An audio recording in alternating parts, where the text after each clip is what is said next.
Ito ang Broad Streamcast Communicators, ang naiiba at kakaibang plataforma sa digital broadcast.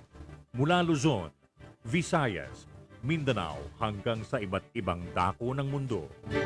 Broad Streamcast Communicators, ang sandigan ng sambayanan mula sa walang labis at walang kulang na pagbabalita, paglilingkod, maglalahad ng mga mapagbuong komentaryo at usaping pambayan para sa kapakanan ng karamihan. Broad Streamcast Communicators, tuwirang maglilingkod ngayon hanggang sa susunod na henerasyon.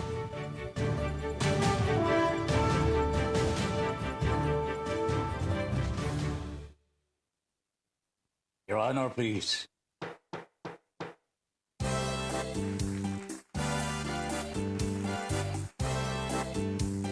Philippines. Your Honor, please, pakinggan mo reaksyon at komentaryo. Hihimayin ni Ben Paimon ang bawat isyu. Your Honor, please. Mga kurang sa gobyerno, wala siya sinasanto. Mga baho ibibisto kahit sino. Trabaho lang, walang personalan. Ang tamaan, mabubugulan.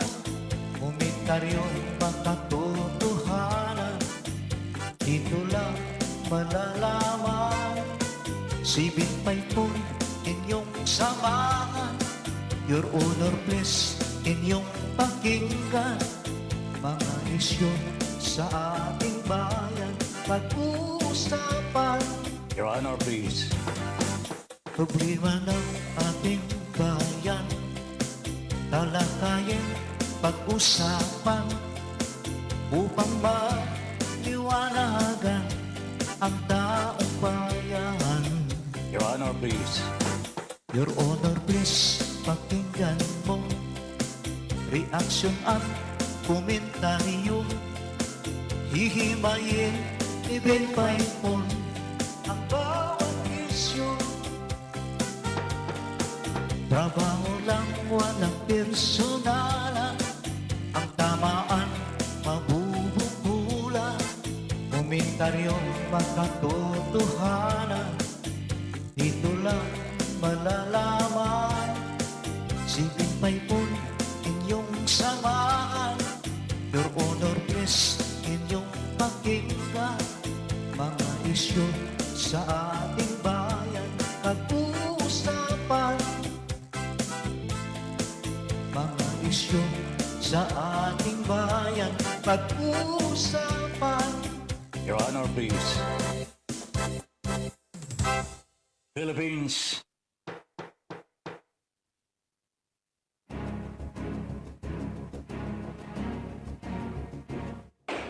Magkaiba man ang ating pananaw, hindi tayo magkaaway kailanman. Sa dulo, makikita rin natin ang tulay na siyang daan tungo sa pagkakasundo, pagkakaisa, at kapayapaan. Your Honor, please. Ben Paipon, the bridge commentator and broadcaster on board. Your Honor, please. In defense of truth, justice, and freedom.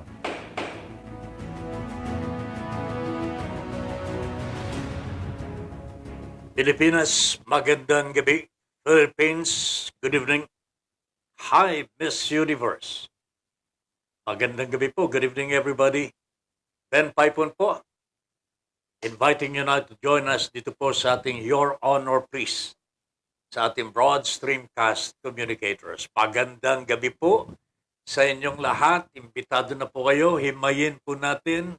Pag-usapan po natin ang mga issues na masyado yata masalimuot na ho ngayon.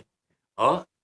Last week's issue hanggang ngayon, iyon pa rin po ang pinag-uusapan. I wonder, bakit wala pa pong talagang yung konkretong nangyayari bilang parusa sa mga nagkasala. And they are identified. alam na po ng bayan kung ano ang ginawa nilang kasalanan. Pero wala pa rin pong nangyayari. It looks like dito pa tayo sa puro investigasyon. Dito tayo. Ang dami ho mga issues na dapat pong lagyan na po ng tuldok. Pero wala po ho. Tignan po ninyo ito nangyayari sa asukal po. Halos magkasabay na po nagkakaroon ng pagdinig ang Senado at ang Kongreso. Ang Senado ho, nakinig po sila sa privilege speech ni Mig Subiri, ang presidente po ng Senado. Sa House of Representatives, nagsimula na po ang pag-imbestiga sa sugar importation. And the same things are being discussed here. Para bagang hindi ko maintindihan mga kababayan. Kung bakit paulit-ulit na lamang po ang mga kasalanan na gawa. Wala pong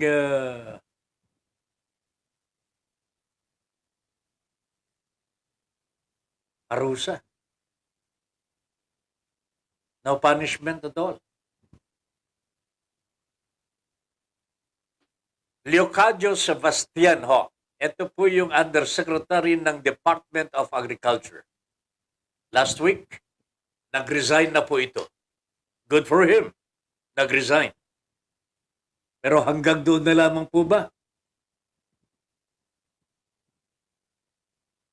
Wala na po ba talagang dapat iparusa sa kanya? Hindi po ba dapat kasuhan po ito? Sa ginawa po niyang usurpation of public function, ho?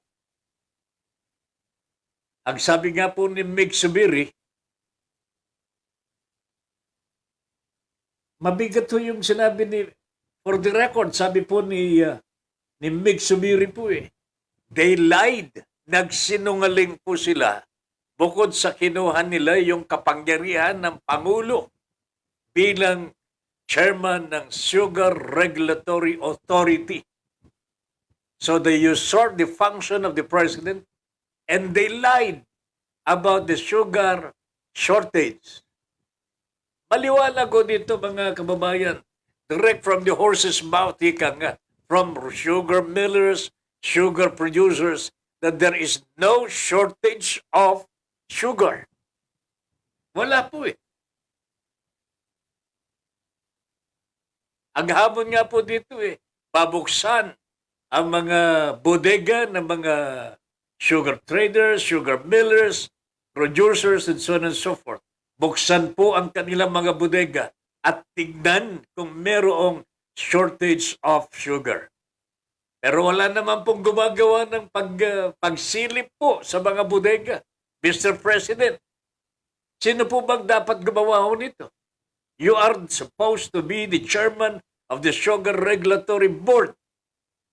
Kinuha na nilang function mo sapagkat hindi ka gumagalaw.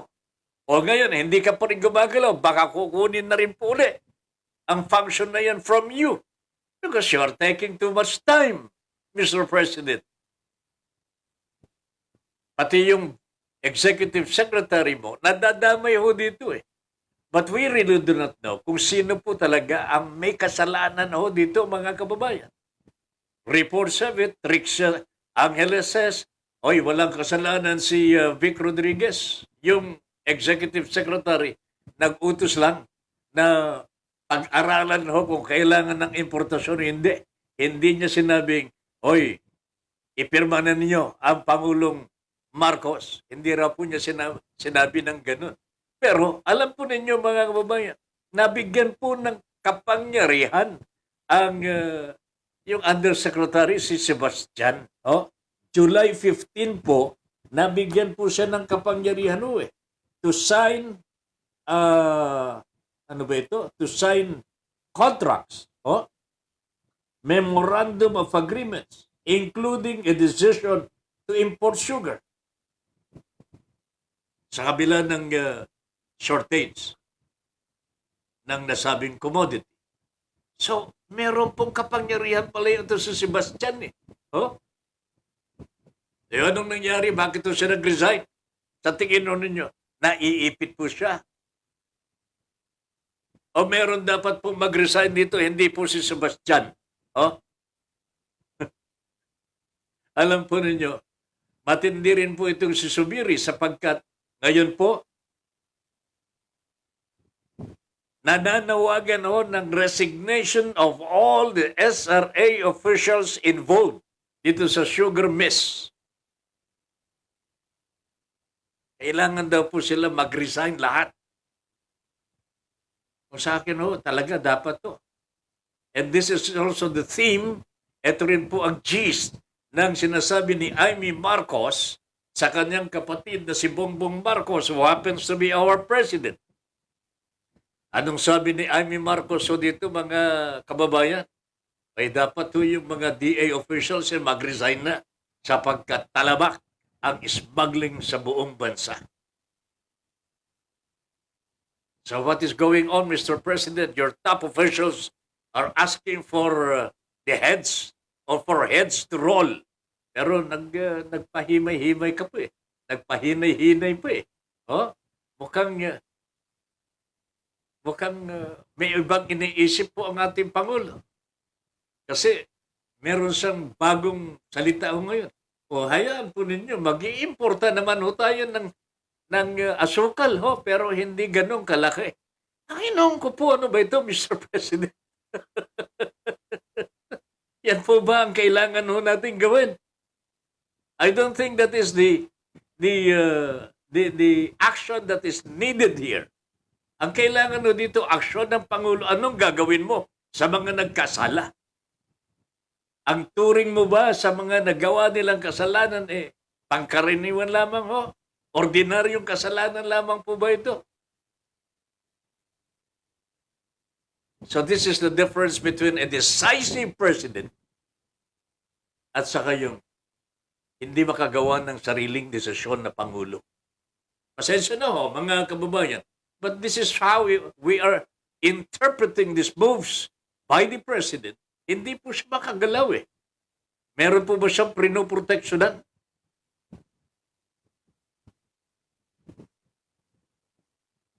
Grabe talaga ito. Ho. So, Mig Sabiri, the House of Representatives are conducting investigations already. Well, the House of Representatives have started this. May utos na po ang Senate President sa kanila Blue Ribbon Committee na imbestigahan na rin po itong sugar importation. But I would like to see, gusto ko po sana makita ho, ano ang gagawin ng ating Pangulo sa panawagan buksan ang mga bodega ng mga sugar producers, sugar millers, sugar traders. That should also be done sa mga may hawak po ng supply ng bigas, supply ng sibuyas po, agri-products. Pare-pareho po ito eh. Ang takbuhan po nila, importasyon. And this is what the SRA did, mga kababayan. Ang masakit po dito mga kababayan, pinaniwala po nila ang taong bayan na may shortage. At dinagdagan pa po ang presyo ng asukal. Yun pala, gusto lamang pong kumita ng mas malaki pa. Ay, anong tawag ho dito, mga kababayan? Anong kasalanan ho ito? Mahinang kasalanan po ba ito? Na hindi po dapat parusahan ng immediate na maramdaman po ng mga nagkasala. But we do not see this from the President of the Republic of the Philippines. Nagpahinay-hinay pa po ang ating Pangulo. Maawain po ba ang ating Pangulo? I do not know, mga kababayan. Pero this is the moment na kailangan po natin ng isang decisive president. Magawa po niya ang dapat po niyang gampanan sa kabila ng pagsisinungaling. Sabagay, Magsisinungaling lang pa naman ang kasalanan ho dito. They lied. They told us na meron pong shortage ng asukal. No? Pagkatapos ginamit po nilang pangalan ng Pangulo para paniwalain ng taong bayan na meron ng direktiba to import rice. Mabigat na kasalanan ho ito, mga kababayan. But unfortunately, our president doesn't see it that way. Hindi po yata niya nakikita na ganito na po kabigat ang ating problema. Worst, mukhang may twist to dito eh. Mukhang gusto pang pagbintangan ng uyata ang ating executive secretary. Mukhang maiipit po dito ang executive secretary ng Pangulong Marcos. Whatever happens so, mga kababayan, whoever is going to be punished here, siguraduhin natin na tama ang parusa at tama po ang kanyang nagawang kasalanan. Pero kung scapegoat lamang po ito, yung tawag ko dyan, yung panakibutas po lamang, huwag naman po sana sapagkat ang Pilipinas po, ang taong bayan ay patuloy na naghihirap. Kawawa naman po tayo, mga kababayan. Puro investigasyon na lamang. Mabuti naman at talagang nag-iimbestiga din pala ang Kongreso at mag-iimbestiga na rin ang Senado. Pero ang Malacanang, totoo na kaya na may investigasyon sa nangyari po dito sa importasyon ng asukal. Totoo na kaya ito? Pangalawang kaso mga kababayan. Equally disastrous mga kababayan. Lumilitaw po na ang pangalang Christopher Lau sangkot na naman dito sa panibagong irregularity na nagawa po ng PSDBM. Siya pa rin ang nandyan pala eh. Christopher Lau. You remember the name? Panahon ni Digong. Sangkot ito sa Farmally Anomaly. Billion din po. Ang kasangkot dito. Ang involved po ditong irregularity. Pero hanggang ngayon, walang nangyari po sa investigasyon sa deal between the PSDBM and Farmally. Ngayon, iba naman hindi na po mga gamot, hindi na po para sa pandemiko ang kailangan. Para sa mga estudyante, worst po ito mga kababayan, para sa mga teachers po natin. Magtuturo sa mga kabataan. Binigyan po ng mga laptop na outdated, outmoded, kabagal-bagal para mga senior citizen. Mga kababayan. Senior citizen daw po yung mga laptop na nabili ng PSDBM. Mahina. Pero, napakataas ang presyo. Sabi nga po ni Salceda, Congressman Salceda, dapat po ang PSDBM natuto na sapagkat noong mga nakaraan mga panahon, nakabili na po ito ng mga laptop mas mababa po ang presyo, pero medyo mas mabilis ang takbo. Pero ngayon mantakin nyo, 55,000 pesos ang presyo ng isang laptop, pero kabagal-bagal outdated, luma hindi raw po alam ng PSDBM. Kalokohan yan, mga kababayan. They knew from the very beginning that they were procuring an outmoded laptop. Akala nila hindi magre-reklamo ang mga guro, mga teachers. Marunong na po mag-laptop po ang mga yan sapagkat 2 taon na silang nagla-laptop po Ngayon po ang kanilang pagtuturo ng nakaraang pandemic So this only goes to show, mga kababayan, the nerve, yung lakas ng loob ng sino man pong namamahala sa PSDBM. They think they can get away with what they are doing. That is wrong. Alam po nila, malulusutan po nila ito sapagkat kakampi po nila ang nasa Malacanang. Is this true, Mr. President? Kakampi po ba ninyo ito si Christopher Lau? Akala ho namin Kay Digong lamang po ito, Mr. Marcos, sir, Mr. President. Eto ngayon, sangkot na naman po. Malaki din po. Ang involved na pera, hindi po milyon, kundi billion ho ang sangkot na naman po dito. Oh? Sabi nga ni Coco Pimentel ho, kay isa-isang, dalawa na lamang po silang nasa minorya sa Senado.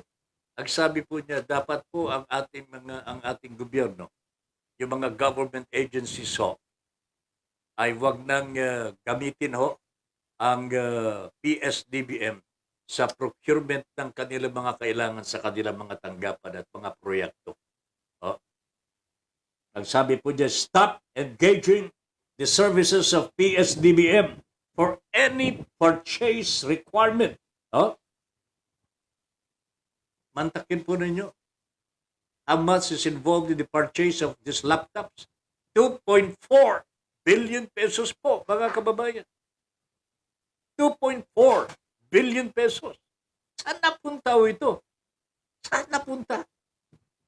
Yung excess in the prices of these laptops. Alangan naman mapupunta dun sa mga hardinero, mga janitor sa mga eskwelahan natin. Hindi po mapupunta yun Napunta sa mga tagapamahala ng procurement. Sino po mga ito? Di po ba? Sa PSDBM, identified po. PSDBM, sila po ang pinagbigyan ng pera ng Department of Education para bumili ng pangangailangan laptop ng mga guro po natin. So what did they do? They bought laptops. Sinabi po nila sa taong bayan, ito ang pinakamahusay na mga laptop, latest model ng mga laptops. This is worth 55,000 pesos. Ibinibigay po namin sa ating mga teachers. Hayop talaga mga kababayan. Nabuko sila. Sabi nga ni Amy Marcos, tama na yan, booking na. Christopher Lau, sir, siguro naman booking na booking ka na. You should know what to do already. Kung ako sa inyo, kakaripas na po ako ng takbo. Papunta na po ako sa Seychelles. Alam po ba niyo ito, Seychelles, mga kababayan? It's an island in South Africa, where parang ito yung imbakan ng pera ng mga smuggler. Ayan. Dito po naglalagay ng pera ng mga money launderers. Diyan po ngayon ang bagong depository ng pera ng mga masasamang loob. Yung mga may kasalanan sa gobyerno. Nauna po dito sa laptops po, mga kababayan. And Mr. Lau is also involved here. PPEs, yung personal protective equipment para sa mga frontliners po natin. How much is involved here? 1.38 billion pesos. 1.38 billion pesos. In a span of weeks, mga kababayan, kumita po ang PSDBM ng limpak-limpak na salapi. Pera ng taong bayan ito. 1.38 plus 2.40, 78, 3 billion pesos, 78. Grabe na ito, mga kababayan. Nauna po dyan. Yung kaso sa Pharmally, 42 billion pesos dito. Napunta po sa Pharmally, 8 point something billion pesos. Also, nakita po ang kamay ni Mr. Christopher Lau. Mr. President, hindi pa po ba kayo kumbinsido na may problema po dito sa PSDBM? Bakit ang tagal-tagal po ng aksyon? Bakit ang tagal-tagal po ang aksyon? Formally, 42 billion pesos ang involved here, not only 8 billion pesos. Baka hindi rin po 2.40 lamang involved dito, 1.38 billion sa mga PPEs. Sa PSDBM lamang po ito muna. E paano pa yung mas malalaki na hindi pa po na nabubunyag? But this should be an indication already that corrupt government officials is still lording it over sa ating gobyerno ho, mga kababayan. Kahit may pangako ang ating Pangulong Marcos na gagawin po niya lahat na mapangarap ng taong bayan ay matutupad sapagkat ang pangarap niyo ay pangarap ko din. Ako, parang totoo na ho ito eh. Parang totoo na talaga ho, mga kabayan. Pero mukhang hindi totoo eh. Ako'y naniniwala na sa panawagan ni Coco Pimentel na dapat buwagin na ho ito, PSDBM. Series of anomalies, irregularities, dapat lamang po siguro tibagin na ho ito. Pero ipakulong ang mga tao na sangkot sa mga anomalya. And don't let them go away with their sins. Mga kababayan ko, huwag naman po sana makalusot ang mga ito. Yun na lamang po sa sugar. Matindi na ho ito, mga kababayan. Ha? Ninakaw po nila ang pirma ng Pangulo. Pagkatapos nagsinungaling po sila sa taong bayan. What kind of presidency is this? Napapayagan niya mangyari ho ito sa kanyang harap-harapan. Ang ninakaw nila yung kanyang pirma ho. Pero wala ko siyang kibo. Wala. Imbestigan lang natin. O, pagkatapos, ayan na, sasabihin po niya, o mag-iimporta rin tayo. Ito po ba ang dapat tugon sa ganitong uri ng krimen na nangyari po sa kanyang pamahalaan? I'm sorry ha, pero sa mga naniniwala ho na gagawa po ng matino ang ating Pangulo, sana ho magkatotoo ang panaginip po ninyo. Pero nakikita ko, matindi po ang pangangailangan na gumalaw ang ating Pangulo. Parusahan po ang mga nagkakasala sa ngayon. First few days pa lamang ho ng kanyang pampanguluhan, nangyayari na ho ito. Paano pa ho kung nakaugat na ho itong mga lintek na mga government officials na itinalaga ho niya sa mga pwesto ngayon? Paano na lamang ho kung tumagal pa po sila? Magkaugat ho, magkasungay. Paano na lamang ho tayo mga magkakababayan ho? Ito po ang nakikita ko ho na maaring mas malaking dagok po sa mga kababayan ho natin sa ating bansa kung sakasakaling pababayaan po ng ating Pangulo. Hindi po ako naghahangad na magparusa ho. But crimes have penalties attendant to them. Meron pong kaparusahan ng bawat krimen or violation of the law. Meron pong kaparusahan eh. Sa mga government officials po na nagkasala ho, magre-resign lang. Hindi po eh. May parusa po eh. Kailangan kasuhan. Pero most of those government officials who resigned, hindi po nakasuhan. Kaya kung minsan, nakakabalik nga po sa gobyerno. There is no accountability. And there is not even transparency. Pustahan tayo mga babayan. Hindi po natin malalaman kung sino talaga ang may sala dito sa sugar importation. Ano sa tingin mo ninyo? Sino ang may sala talaga dito mga kababayan? Yung po bang SRA? O may pagkukulang ang palasyo? Okay? Tignan po natin mga kababayan. Tignan po natin mabuti. This is our country na nilalapastangan ng mga buwitre sa ating lipunan. Now, I do not want to say, kasabwato dito, ang mga local, mga national government officials natin. But if they are not, if they have not been awakened by the series of irregularities in the government, malamang kasangkot po sila sa mga anomalya na nangyayari dito sa ating bansa And then Pedro Alves is watching. Good evening, classmate. Magandang gabi sa iyo. Mercy Ong, kumusta na po kayo? Okay na po ba kayo dyan? Nene Henova Carino is watching. Insan, magandang gabi sa iyo. Lilian Gabriel, blessed Monday po, Tata Ben Paipon and Miss Universe. Stay safe and healthy. More power po to your honor, please. Hello, Salaw and BSC family. God bless us all. God first, share done na po. Kompletong-kompleto si Pastora Lilian Gabriel. Ma'am Lilian, magandang gabi sa iyo. Good evening. Jomai Maymar is also watching. Chincha Buste. Nanonood na ho. Si Ma'am Chincha Buste. Good evening, Ma'am. Conrado Brotonel. Good evening. Your Honor, Tata Ben. Ayan, magandang gabi din po. Maricar Chanlyongko. Maricar, magandang gabi po. Good evening po, Tata Ben, Miss Universe. God bless po sa inyo. More power po. Your Honor, please. John Yordal is watching. Good morning, bro. Good morning.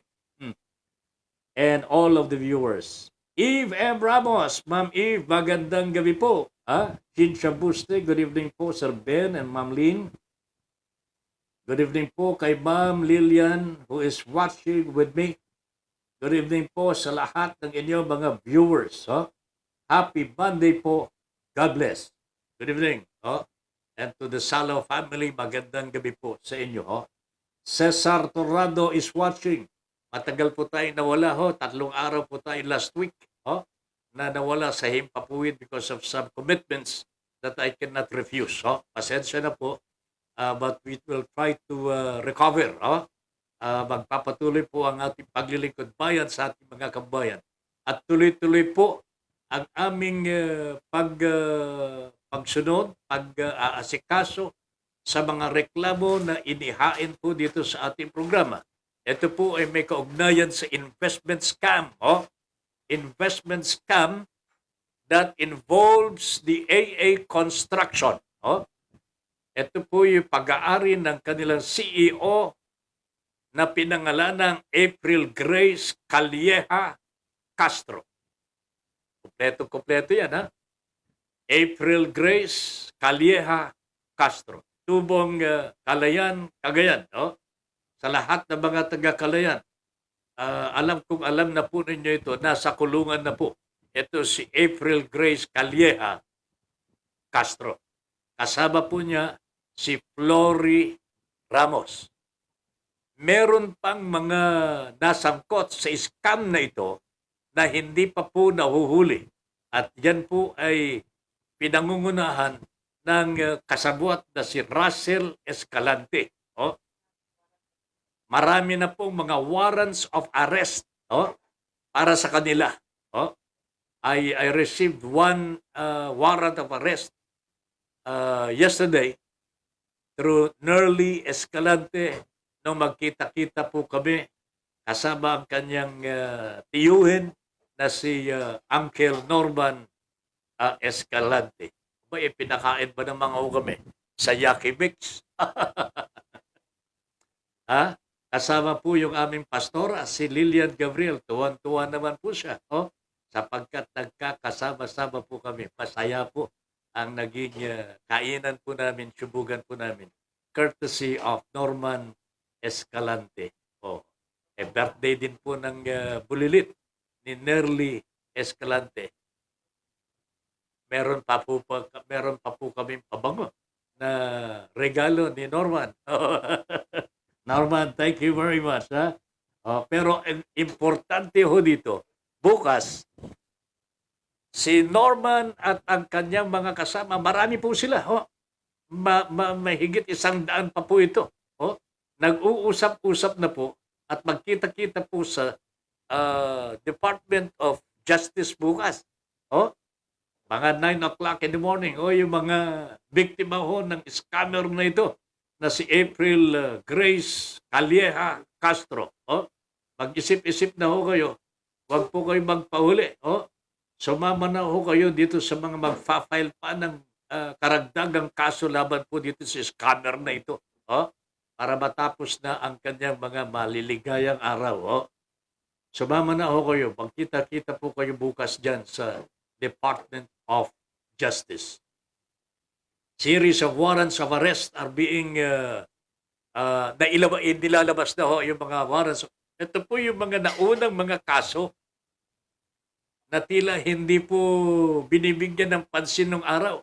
Pero nung tayo ho nagkumilos at nagreklamo ho sila yung sinerly sa ating programa, Your Honor please, nabuksan ang kaisipan ng mga biktima at nag-file po kami ng kaso sa NBI. Ngayon po ay inaayos na po ng NBI at maraming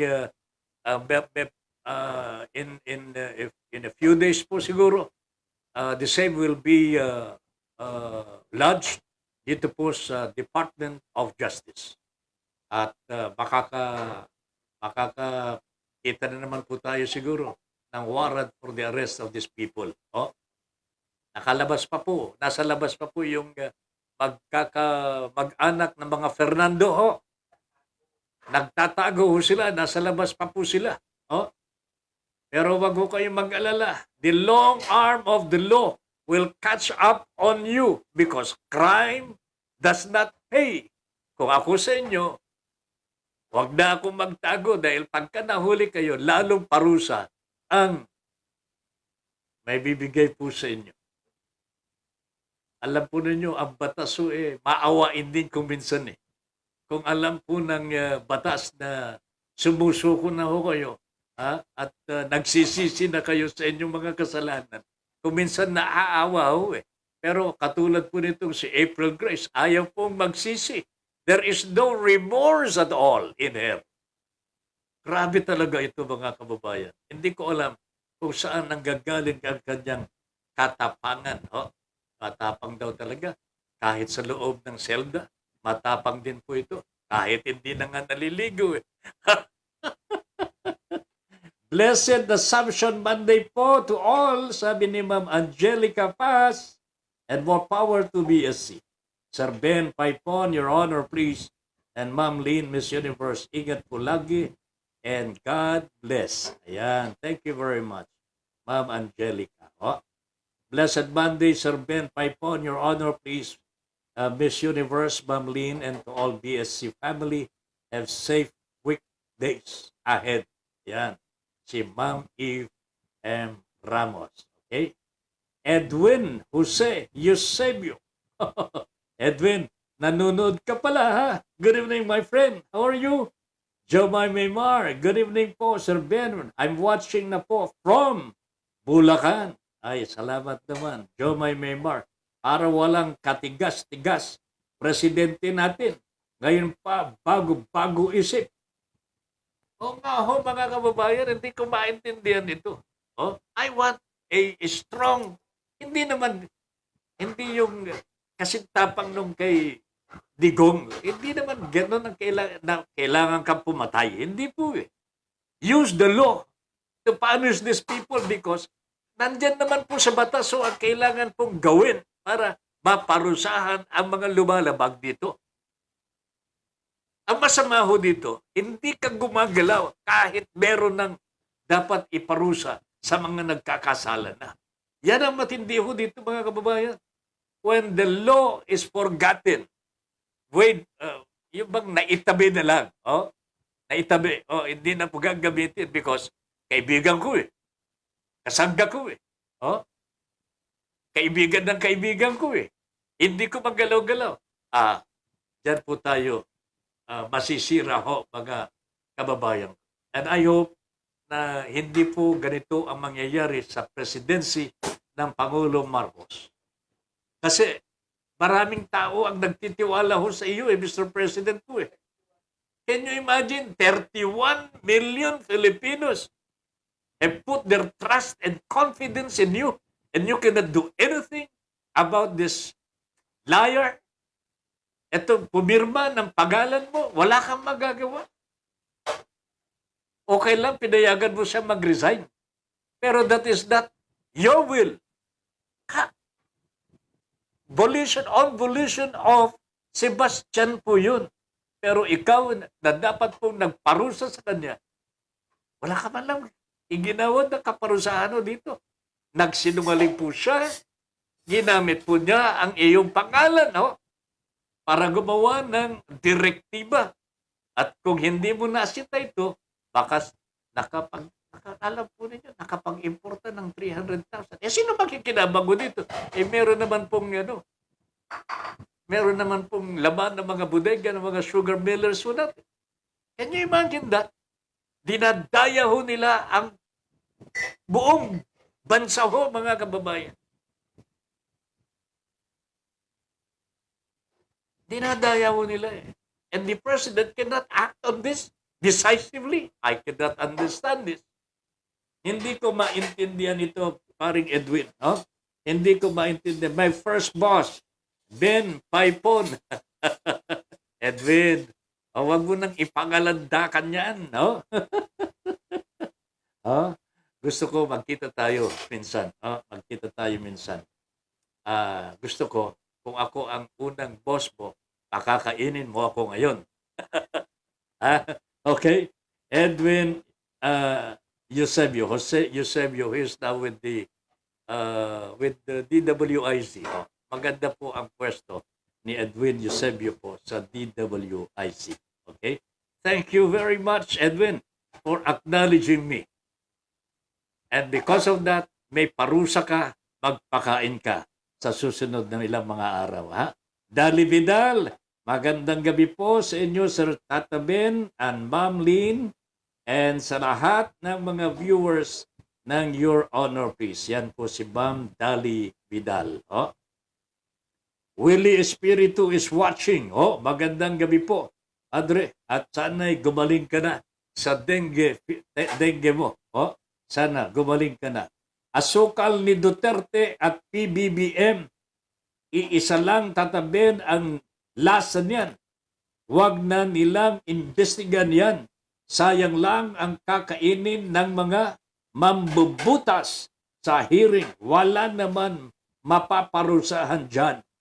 Yan po ang hinanakit ni June Bornasal. Wala na po siyang katiwa-tiwala sa Kongreso. June, ganyan na po ba ang sampalataya mo sa Kongreso natin? Walang mangyayari. Sabi ni Joe Consa, ang nangyari. June Bornasal.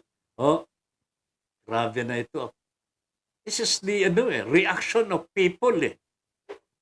Mantakin mo ninyo, 300,000 metric tons of sugar. Kung nakalusot po ito, mga kababayan, laking pera. Hindi po mapupunta sa mahihirap. Tutuloy-tuloy ho na tataas ang presyo ng mga bilihin because they want profit. Gusto nilang profit po . At mantakin ho ninyo, hinati-hati na po nila ang importasyon nitong 300,000 metric tons. 50% goes to the producers, 50% hindi ko alam kung saan mapupunta yun. But to the Filipino people, walang mapupunta kung hindi mas mataas na presyo ng asukal. Demonyo talaga mga kababayan. Ito mga government officials natin. Whoever instructed Sebastian, because I doubt, my friends, I doubt that he did this for himself. Pero kung talabak na po talaga na smuggler ito, na meron pong partisipasyon sa mga irregularities in the Department of Agriculture, talaga magagawa nga po niya ito. Pero bagong talaga ito ng ating Pangulong Marcos . Di po ba? Si Mr. President ang naglagay po sa kanya dito sa SRA at Undersecretary ng Department of Agriculture. Di po ba, Mr. President? Sino bang naglagay ho dito? O sinong naglagay po dito kay Mr. Serafica? Serafico ba? Serafica. Meron pa yung representative ng Millers. Attorney Beltran. Meron pang isa . 4 po sila pumirma ho dito .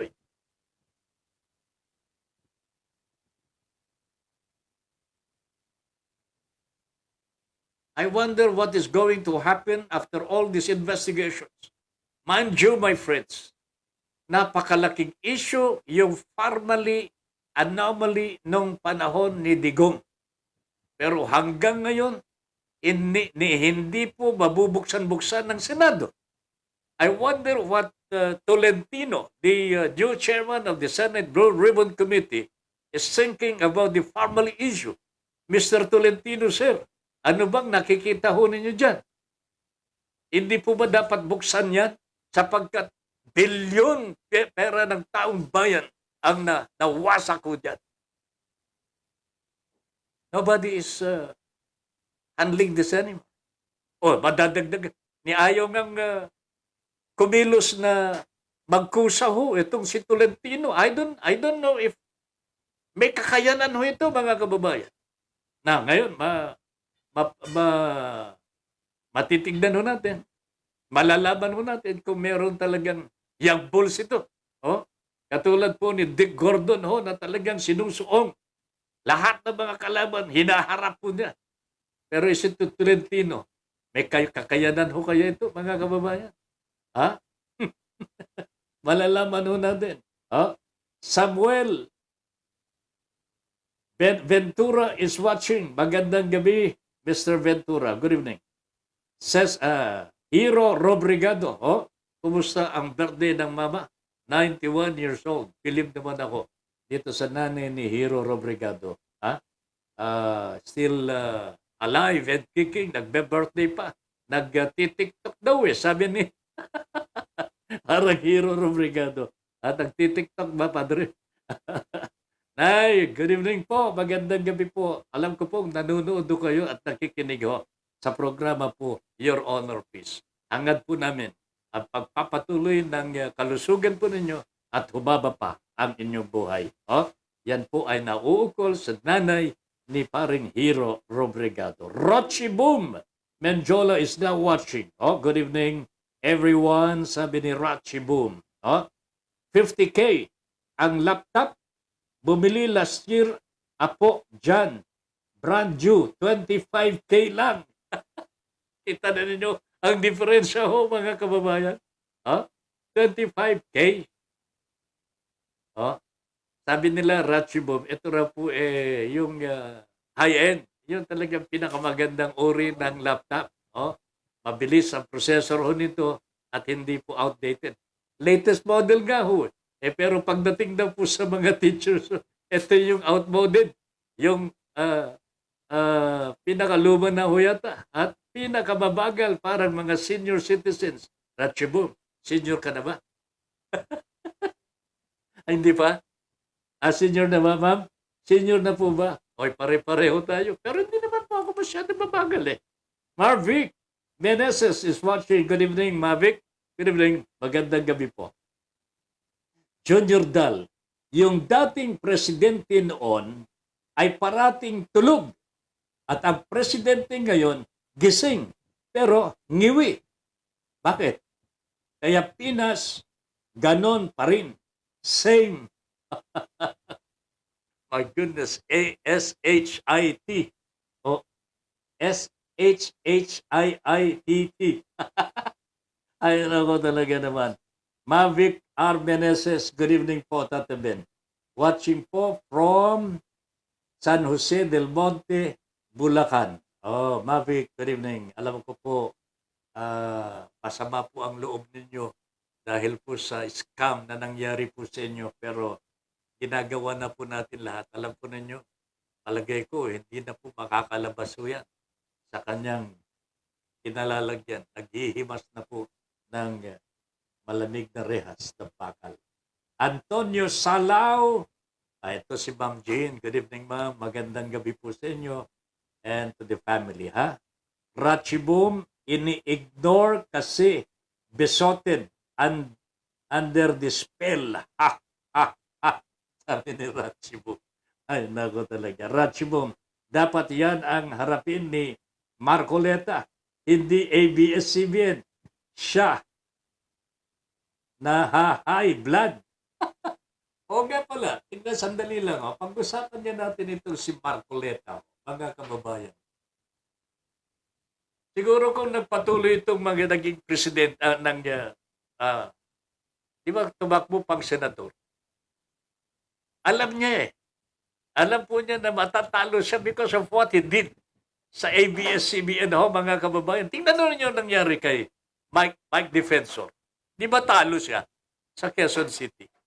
Kasi alam ng taong bayan mali ang kanilang ginawa eh. Kahit ipangangalandakan pa ni Marcoleta na may paglabag daw po sa batas ang ABS-CBN, ang mga ahensya ng gobyerno mismo ang nagpapatunay walang nilabag na batas ang ABS-CBN. Marcoleta should know that. Pero bakit ho ngayon? Yung bang anong tawag ko doon yung nanggagalaiti. Yun eh. Nanggagalaiti ho si Marcoleta dahil nakahanap po ng ikabubuhay ng mga taga-ABS-CBN. Ang tao, kapag likas na marunong, nakakahanap po ng paraan para mag-survive eh. ABS-CBN is not only surviving, my friends, mga kababayan. ABS-CBN is not only surviving. Tingnan mo ninyo, even GMA, hindi po niya mapataob-taob ang ABS-CBN because the people are still there. The management is still there. They did nothing, Hindi po nila dinaya ang gobyerno. Magagaling ang kanilang mga artista. Magagaling ang kanilang mga producers. Ay hindi mapataob-taob ng GMA eh. Di ba? Hindi po mapatataob-taob. Ngayon, ito si Marcoleta. Nanggagalaiti ho eh. Sabi niya, kailangan imbestigahan ninyo. Inuutusan po niya yung private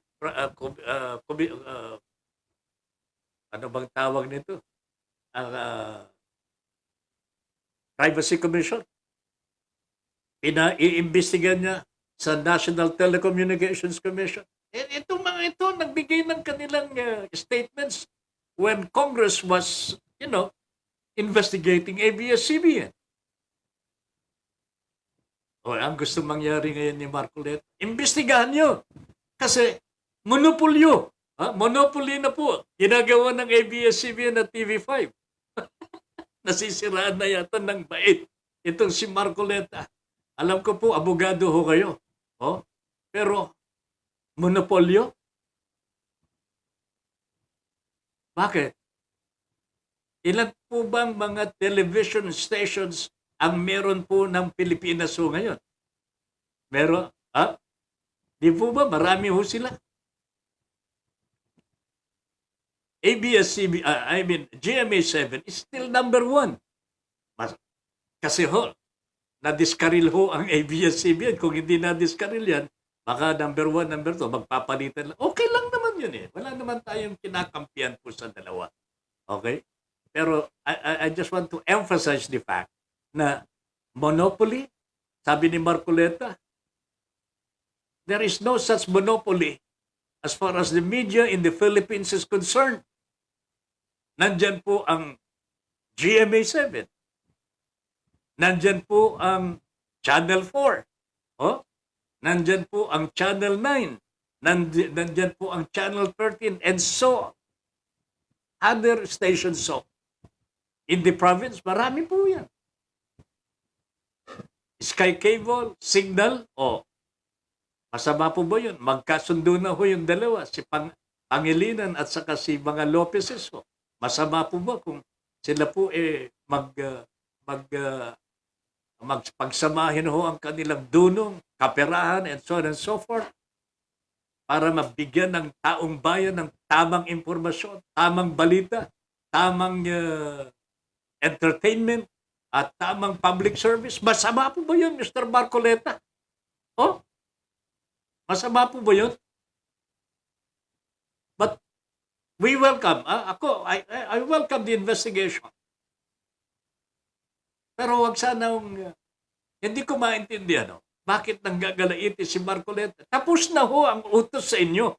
Pinatanggal na ninyo ang prangkisa ng ABS-CBN.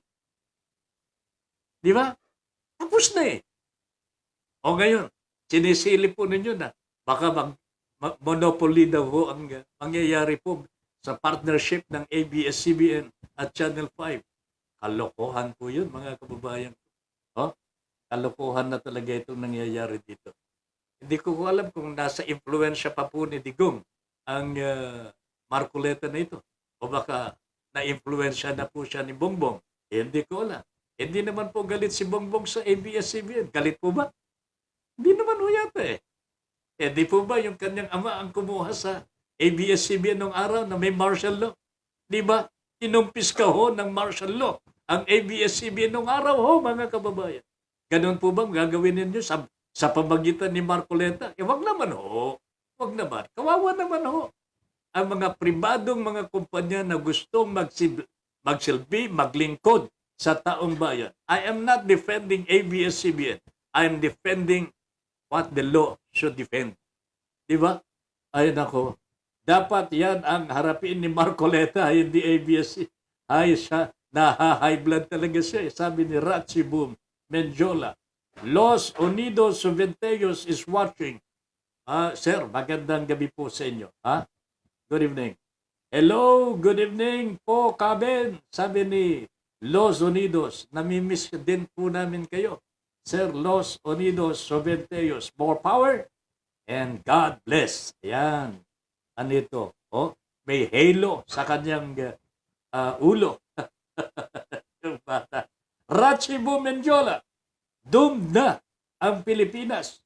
Nakaka-dishearten bullcrap lang mga parusa na iyan. So wala nang tiwala ang mga nanonood po sa atin ngayon. Nakalulungkot ito, mga kababayan.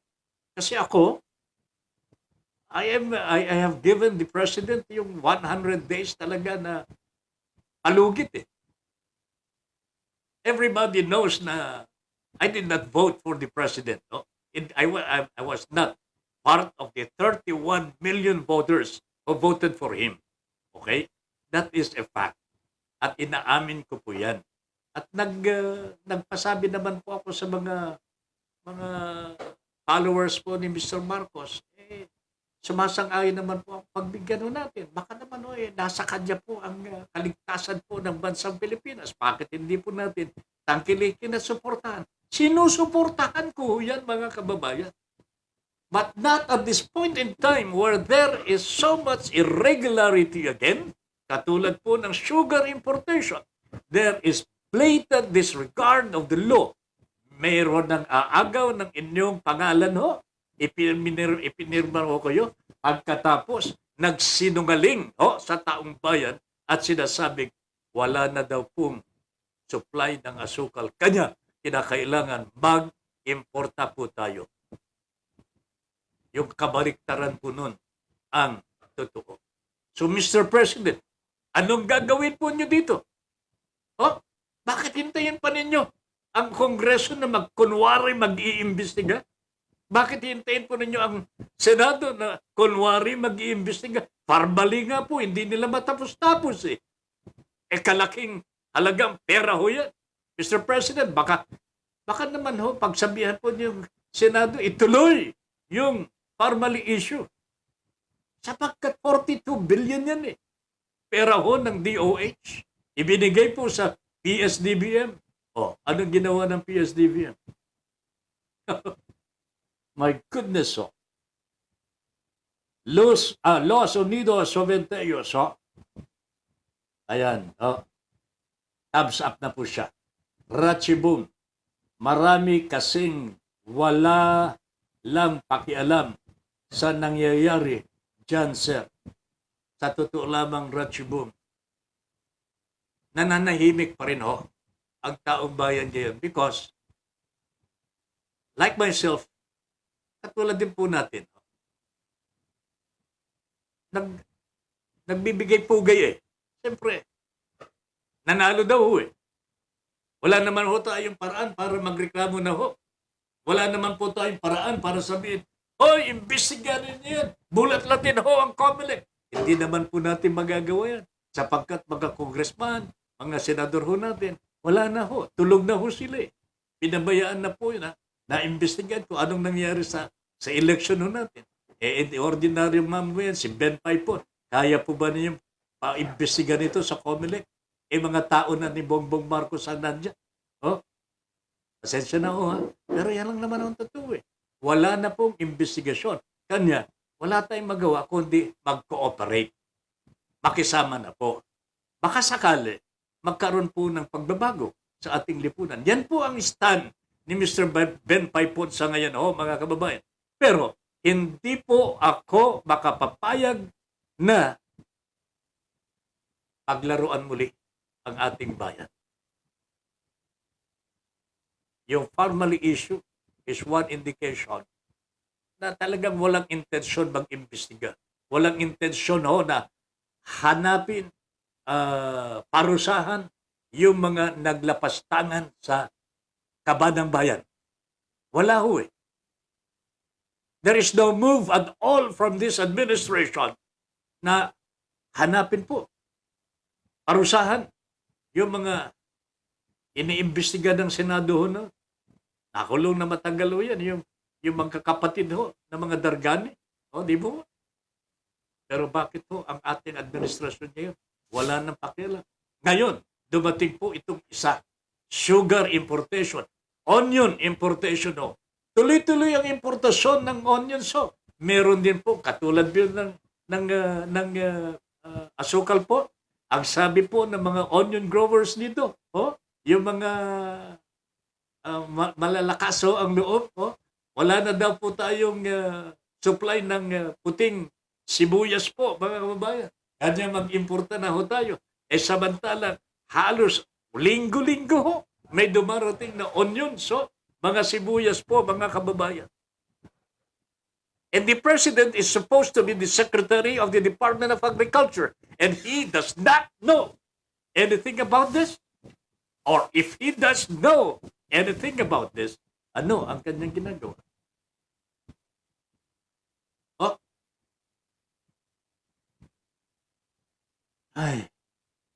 Alex C. Aquino is watching. Alex, thank you very much for watching, my friend. Liza Onyate is also watching. Hello po, sabi ni Liza Onyate. Taga-Kalayan ka ba, Liza? Alam ko po, mga Onyate, batitinong mga tao sa Kalayan. Hello po. Des Marcelo is also watching. Good evening, ma'am. Rachibo Mendiola. Sabi naman ni Digong, weak si BBM. Mahina. Si Digong ang nagsabi ho niyan, hindi ako. Hindi si Rachibo Mendiola ang nagsabi niyan. It was the former president who made a categorical statement to the public then. Bongbong is weak. Ayun. Totoo po ba ito ngayon? Aywan ko.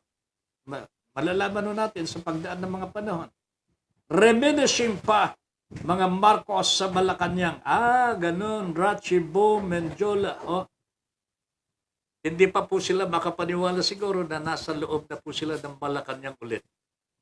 So they are reminiscing the past, enjoying the moments that they are back in Malacanang.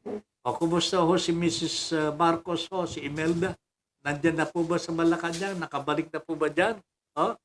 Di po ba? Dapat po siya nasa kulungan na po. Lisa Onyate, watching from Calayan, Cagayan. Sabi ko na nga, taga-Calayan dito si Lisa. Ano mo si Manong Dipon? Manong Dipon, Ayan, Yan po ang mga kasama ho namin sila ni Ate Cora nung araw, sila Manong Ambil, ayan, si Lolo Dipon, yan ang maliit pa ho ako, nandyan, sila na po ang tinitingala po namin dyan sa Calayan, Cagayan. Rachibo Mendiola, 32 million pool po yan. Alam ng buong mundo na Rachibo, na bulok ang kongreso nyo. Puro kaalyado. This is something that we have to talk about also, my friends. Akala ko may separation of powers among the three branches of the government. executive, legislative, and judiciary. Sa ngayon, there is no division at all. Wala hong pagkakahiwa-hiwalay. Oh, iisa na po ang executive, legislative, at judiciary. Just like in the past. Abangan ho ninyo ang susunod na mga mangyayari po, mga kababayan. Abangan ho ninyo. Huwag ho kayong matutulog. If you love the Philippines, watch and be vigilant for the next steps. Rachimum Bulok. Okay. Mel Rodelio Militante is watching. Good evening, Mel. Junior Dal. Bro, sa susunod na papalit kay Sebastian, importation naman ng asin. Kaya ngiwi-ngiwi pa rin ang Pilipinas. I wonder, baka naman pati anong tawag doon yung maasim? Suka. Suka. Baka naman suka, patis. Baka naman ito, mga i-imported na rin ng mga natin dito. Wala na tayong real Filipino commodity mga kababayan. Puro imported na dito. Asin.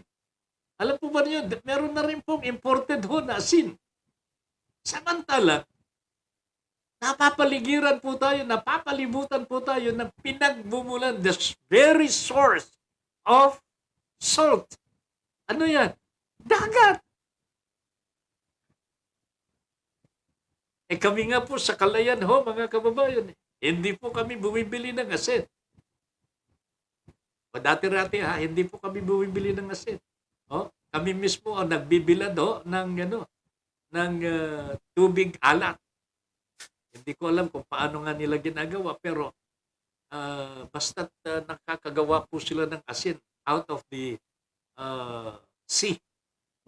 Nandyan Kaunting technology lamang po siguro ang kailangan natin. Hindi tayo maubusan ng asin. Kahit na po sa milyong pang dekada ang mangyayari, hindi tayo maubusan ng asin.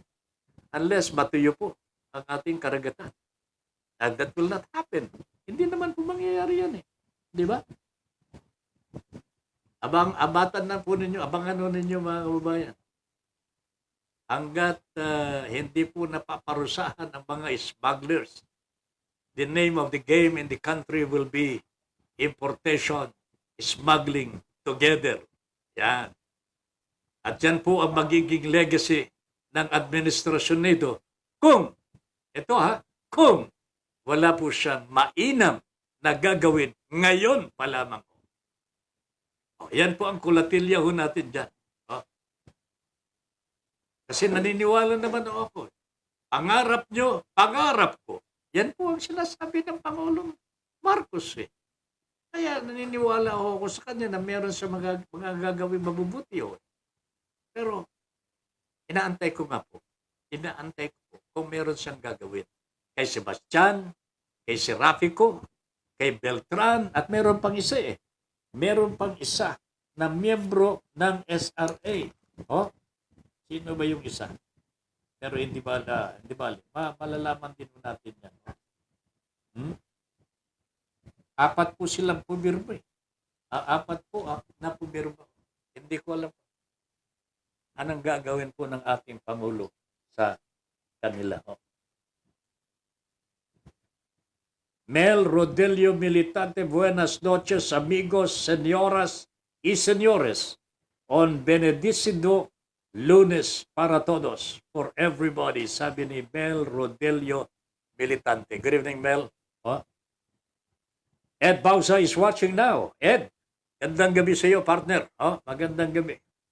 Nandyan pala sa San Jose del Monte, Bulacan, ang kaharian nitong scammer na napakulong ng mga nabiktima po niya. Diyan pala sa San Jose del Monte, Bulacan. Rachibu Menjola. Yes, I am senior na.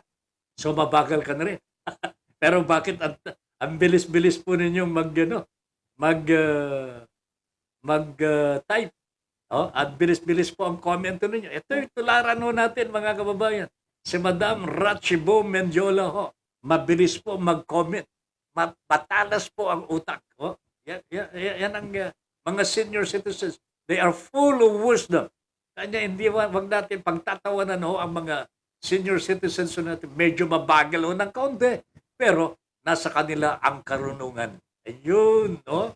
Ma'am Rachibo, tama po ba ako dyan? Ha? Okay? Ed Bausa, malapit na. Senior citizen na rin ito eh. Ed Bausa, watching na po, Tabin. And Miss Lynn, I also to all viewers. Ayan. Beth of Banya Paipon, watching from Calayan, Cagayan, no? Ito ang may bahay ni Ping Paipon, kapatid ni Ben Paipon. Ayan.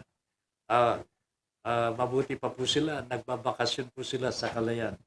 And they are enjoying the beaches there. They are enjoying the good weather sa Calayan, Cagayan. They are enjoying the kalud. Kalud, yung buko. Maraming buko sa Calayan, no? And I hope they will bring back to Manila yung tinatawag na coconut crab. Beth, parang awa mo na. Magdala ka naman ng kahit na isang coconut crab. Pagbalik niyo ni Ping sa Manila. Yan lang naman ang kahilingan ng Kuya Ben mo. Okay? Ano, no? Si Neri? Si Norman, wait for Norman. He is going there to Calayan also. Darating daw po si Norman Escalante. Naayos lamang po niya at maaari magkita kami bukas dyan sa Department of Justice. Ratchibum, delusional si Marcoleta at bitter. These are the two descriptive words na bagay dito kay Marcoleta. Hindi ko maintindihan. He really wanted to become a senator din. Pero nakita po niya ang puwersa eh. Nakita po niya ang puwersa. Kalaban po niya kasi gumawa siya ng hindi tama sa ABS-CBN. He did something very wrong to 11,000 workers of ABS-CBN. Tingnan ho ninyo, ang layo ho ng agwat ng boto ni Joy Belmonte at ni Mike Defensor. Pero kung tama po siguro ang ginawa ni Mike Defensor, baka sakali napalitan po niya ang alkalde ng Quezon City. Di ba? Pero nagtanim po ng masama eh. Eto si Marcoleta, sa tingin mo niya, tama ang ginawa niya. Sumunod lang naman po siya kay Digong. Yan ang amo niya eh. Nagawa mo na, pinagagawa ni Digong sa iyo. Ano pang pinaggagalaiti mo ngayon? Gusto mong ipatunayan na magaling ka? Subukan mo yung puwersa ng Pangilinan at puwersa ng ABS-CBN. Tingnan nga natin. Nga pala, no? Pinagsanib na puwersa ng ABS-CBN at Mr. Pangilinan, no? Tingnan nga natin. Saan pupulutin itong si Marcoleta? Ay, nako talaga naman, Ano nga kaya mga kababayan? Kahit may organisasyon ka pa dyan, na iisa lamang ang binoboto, ay nako, wag po ninyong ipagmamalaki ang religious organizations po. Katulad po ng isang, dyan, ako talaga naman. Ay nako. Rachibo Mendiola gusto ni Marcoleta at Defensor sila magmonopoly ng ABS-CBN. Gusto ba ninyo? Kayo na ho ang mamamahala ng ABS-CBN? Hindi kayo papayagan ng taong bayan. Hindi kayo papayagan ng ABS-CBN. Lalo na ngayon, dalawa na ho yan. Malalaki, higante. Tingnan nga natin. Saan pupulutin si Marcoleta ngayon dito? ABS-CBN and TV5 versus Marcoleta. Kanino ho kayo, mga kababayan? Sige nga. Eden Pedralves, share done. Ayan, thank you ma'am. Junior Dal, sa lahat ng mga taga-Tugigaraw, magandang gabi po sa inyo, mga kababayan po namin. Yung isabong, sabi ni Junior Dal, may patay na involved na wala na ang investigasyon, natukhang na. Yan pa kayang sugar import? Nako, ang galing naman ng pagkakahambing ni Junior Dalho dito.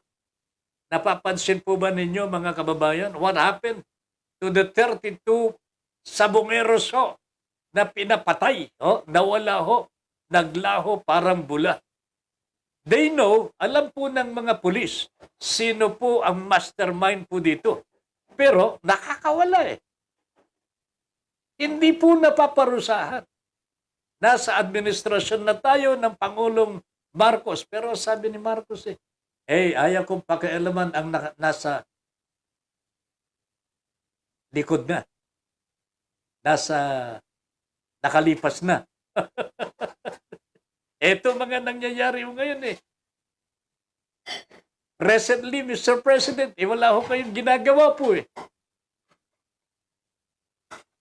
Ay, nako.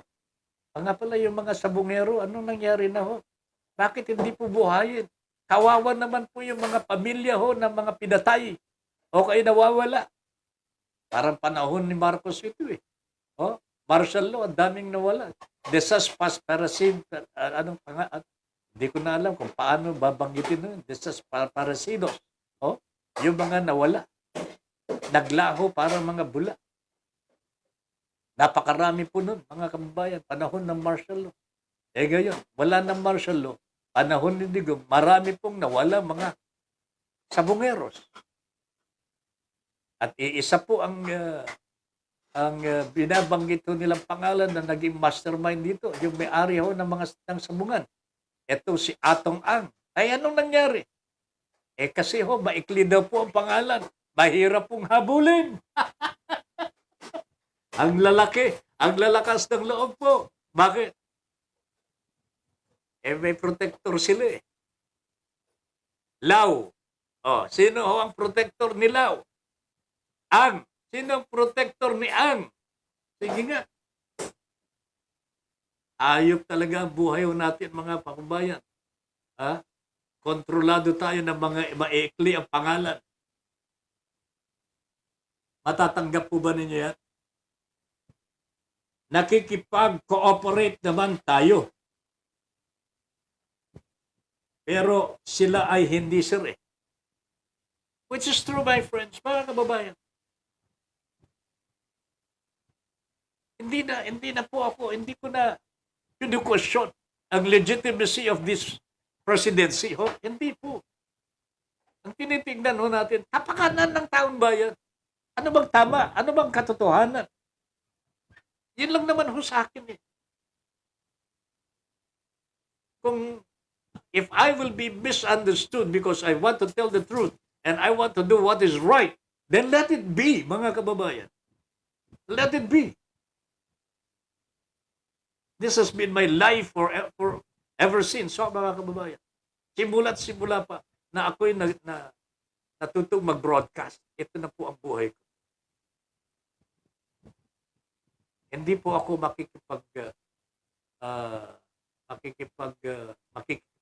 makikikampi sa demonyo. That is farthest from my behavior, from my pagkatao, mga kababayan. Hindi po ako pwedeng kakampi ng demonyo. Right? Rodolfo Duerme, also from Calayan. Rudy Duerme. Good evening. Mel, kaano-ano po kaya ni Leocadio Sebastian, yung dating DA chief, Roberto Sebastian, year 1992, panahon ni Fidel Ramos. O nga, meron pong Sebastian nung araw po Baka nga naman kamag-anak po ito, kanya matunog ang kanyang pangalan Kaya inilagay ni Pangulong Marcos dyan Di ba? Pero tignan ho ninyo ang ginawa ho niya.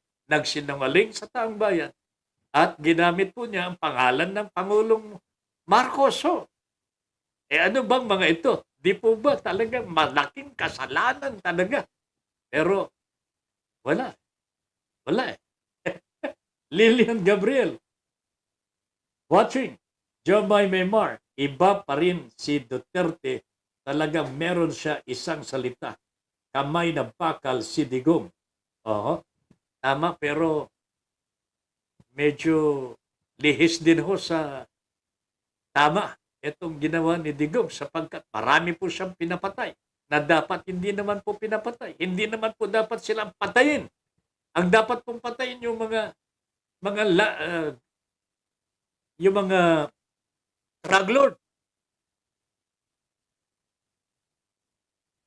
Pero ang pinapatay ho niya, yung mga kaawawang mga maliliit na mga humihit-hit.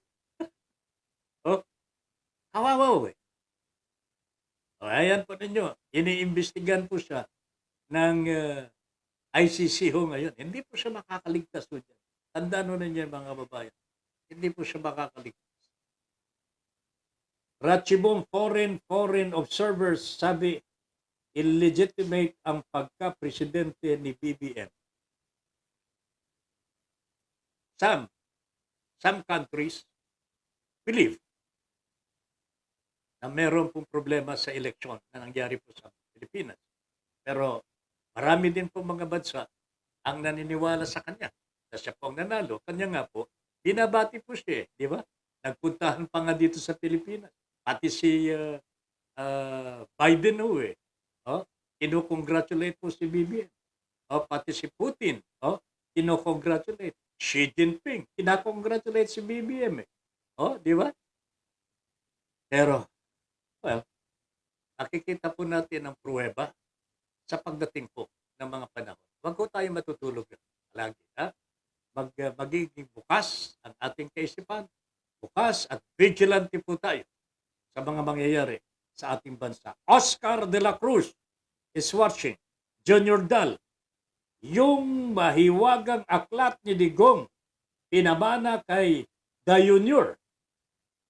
Anong pahina kaya ang binabasa niya ngayon? The Junior, ano bang binabasa mo raw ngayon? Sabi ni Junior Dal. Ayan. Oh. Ano ba yung libro? Ito po ba yung pinatatanggal ng mga Commission on Pambansang Wika? Oh, ito pang pambansang wika ho yata. Ito ba yung nagpapatanggal sa mga controversial books na ginawa ng mga aktivista po ng UP ho, mga kababayan? Grabe naman ito. Pati ba naman yung mga manunulat, tinutuligsan na at talagang ipinipinid na ho ang kanilang mga gawa. Oh, nako talaga, napakasama ho. Leticia Almonte, nako, ito yung kapatid ko ho. Oh, si Leti Paipon. Oh, nasa Kalayan din po ito ngayon. Leti, gandang gabi sa inyong lahat dyan. Ano bang hapunan ngayon? Oh, masarap ba? Oh, may pakiusap ako kay Beth kanina. Ha? Sabi ko, kahit isa lang, isipit lang ho ng tatos. Ha? Yung isang sipit lang. Pero sipit hindi yung kamay. Yung sipit. Okay na sa akin. Leti, good evening ho. Tol, kay Ate Cora at Manong Angel. Magandang gabi po sa inyo dyan. Si Ping, kumusta na po kayo dyan? Sila Jimmy, sila Manong Ambil, and the rest of the Python clan. Yan sa Kalayan, Cagayan. Good evening everybody. Rachibo Menjola, still going to the gym 3 times a week. Wow! Nag-gym po kayo, ma'am? I am 69 years old with the brain of 40. But pakiramdam ng 100 years old, very frustrating. Merong mga pamamaraan si Ate Lilian, manood po kayo sa kanyang programa every Saturday, libreng kaalaman ni Ma'am Lilian. At ituturo sa inyo paano makaiwas po tayo doon sa sakit-sakit sa kalamnan, sakit-sakit sa mga buto-buto, and so on and so forth. Meron siyang mga pamamaraan na ituturo po sa inyo. Ma'am, but you're already 69. Humahabol po kayo sa akin. 74 na ako eh. Pero hindi pa po ako nakakaramdam. Yung mga may nararamdaman ng karamihan po sa mga damatan na ho, mga kababayan. And I'm very happy. I'm very happy. I'm very happy. Dangan nga lamang, hindi na po tayo makakapag-exercise katulad po na pagpupunta sa gym. Hindi na po nakakapunta. But I do exercises in the house. Ayan. Stretching ho. Tatakbo-takbo pa minsan-minsan. I do a lot of walking every day. Ganyan po ang regimen ni Tata Ben Paipon. That is why I look young. Aside from the fact that I have a secret. Kayo ho, wala ho kayong secret. Ayun ho. Sa mga nakakakilala ho sa amin, alam na po ninyo kung ano yung tinuturo ko. Rachibo Menjola, I sympathize with you, sir, wholeheartedly. O nga, hindi ako nakakapag-gym eh. Pero alam ko ninyo, gusto ko rin pong, well, I think yung regimen ko, yung ginagawa ko po sa buhay po ngayon, walang stress eh. I think this is very important. Walang stress. Walang yung sakit sa ulo. That is what I avoid really. Ayaw kong magugulumihanan. Ayaw kong mag-iisip-isip ng kung ano-ano ho na hindi maganda. Lalong-lalo na sa ating kapwa. I don't indulge in such thinking. Ayaw ko niyan. Gusto ko masaya. Gusto ko pagtatawanan ho tayo. Gusto ko magkwentuhan po sa tama. Ayan, okay? Rachibom, yes. Pinapanood ko po si Ate Lilian. Ayan, panoorin po ninyo. Marami siyang maituturo po sa inyo. Si Ate Lilian. Every day, every Saturday po yan. 10 o'clock hanggang 1 o'clock po siya. Okay? Yoga, I do it too. Really? Wow. At 69. Pero, yung edad na yan, Ma'am Rachi, talagang the best. Lilian Gabriel, wow, thank you po, ma'am, for watching Libreng Kaalaman kay Ate Lilian. Yan, nanonood si Ate Lilian. Napakinggan ho kayo. Napakinggan po programa ho natin. Nagising si Ma'am Lilian Gabriel. Okay, thank you very much. Yoga for, Rachibum. Okay. Sige, alright. Bueno, mga kababayan, gusto kong tignan din ho natin yung iba pang mga issues na laman ho ng mga pahayagan ho ngayon. Katulad po nitong sa LTO.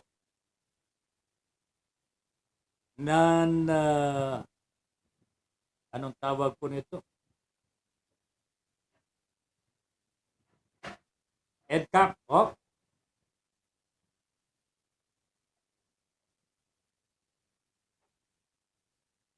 No Contact Apprehension Policy. Pinasuspindi na po ito ng LTO. Pero hindi po maliwanag kung ano ang talagang magiging kapalit ho nito eh. At meron pa ho yata nag-i-implement ho nito.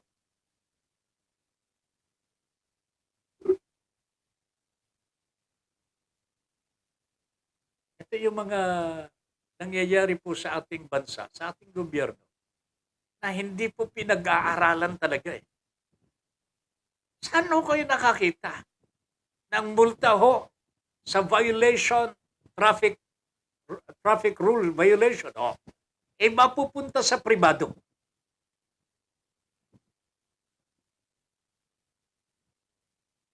Bakit po pinayagan ho ito? Gawa ng gobyerno, pinagawa sa pribado. Pribado ngayon ang tatanggap po ng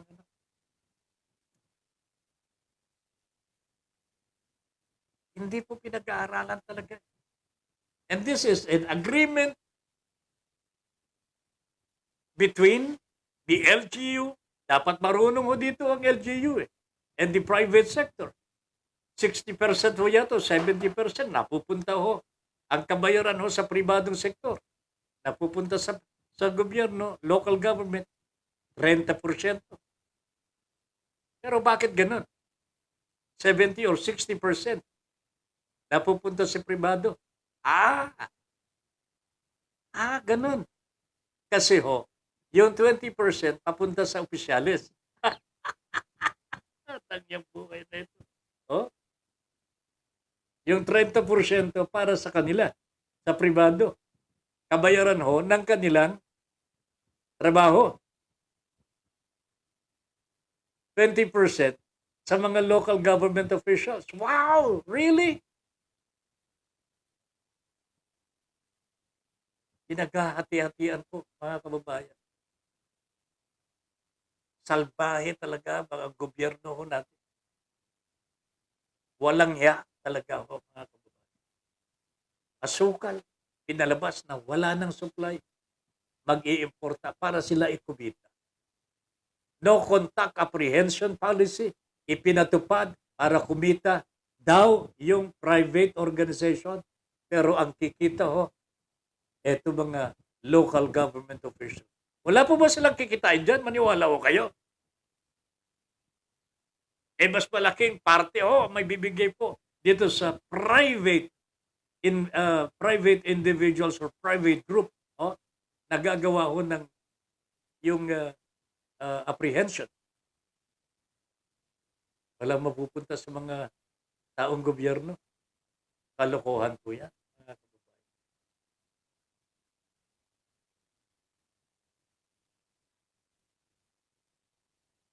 Pribadong sektor ang nangungulekta ho para sa gobyerno. Hindi po ba ito? Kaya nga minsan naitanong ko ito kay Congressman Barber, Sir, hindi po ba dapat meron tayong batas na nag-aatas kung sino mangungulekta ng buwis. Buwis ito kabayaran po sa mga gagawin ho ng pribadong sektor. Dapat ho may batas ho ito Hindi lamang po ordinansa or agreement, simple agreement between the local government and the private sector. Dapat po may batas po ito.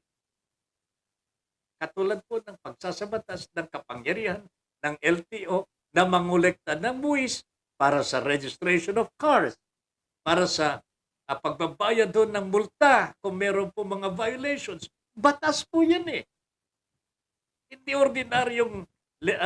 po ordinaryong ordinansa or agreement between the private sector and the local government. Hindi po So ito po ba pinag-aaralan po sa Kongreso ngayon? I doubt it. I doubt it.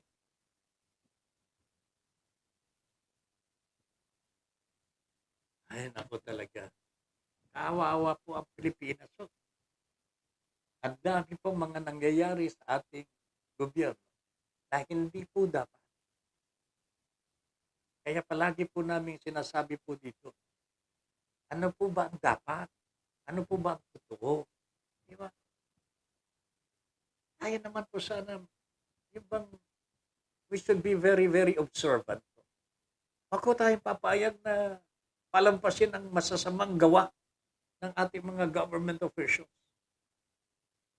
Kaya nga po, lumala ang lagay ng ating bansa sa mga pagdaan ng panahon sapagkat there was no transparency, there was no accountability, that even the president today refuses to impose penalties for sins committed in the past.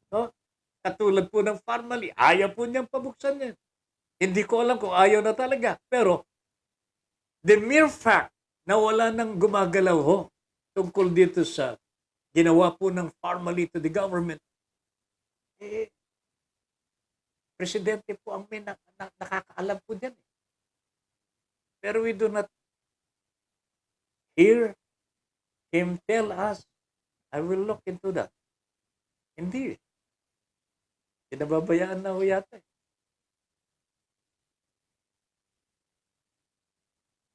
Nakakaawa po ang bansa ko natin. Talaga. Oh. Sabi ni Ratchibum, yoga for all people, sir. Meron ba ganyan? Meron? O meron daw. Oh.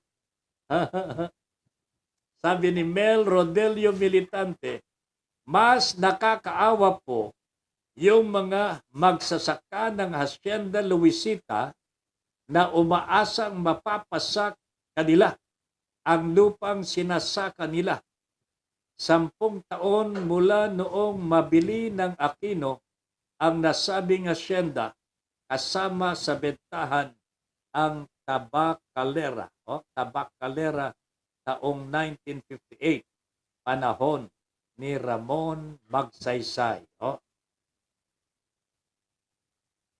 That is that is an issue talaga laban sa mga Aquino noong kanilang panahon. At hanggang ngayon, hindi ko po alam kung anong nangyari po dyan.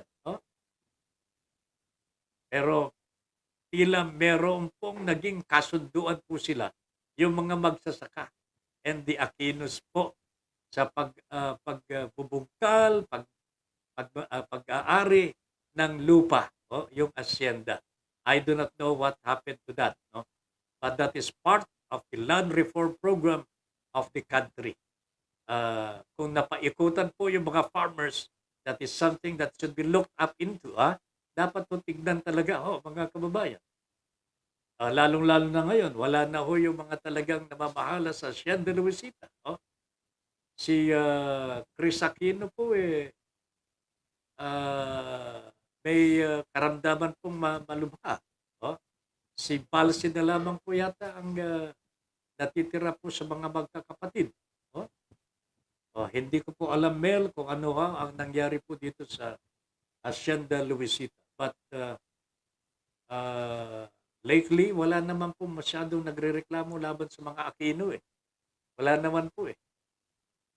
Mukhang meron ng ibang nagmamayari ng Hacienda Luisita. Mukhang hindi na po yung mga Aquino. Tingnan ho ninyo.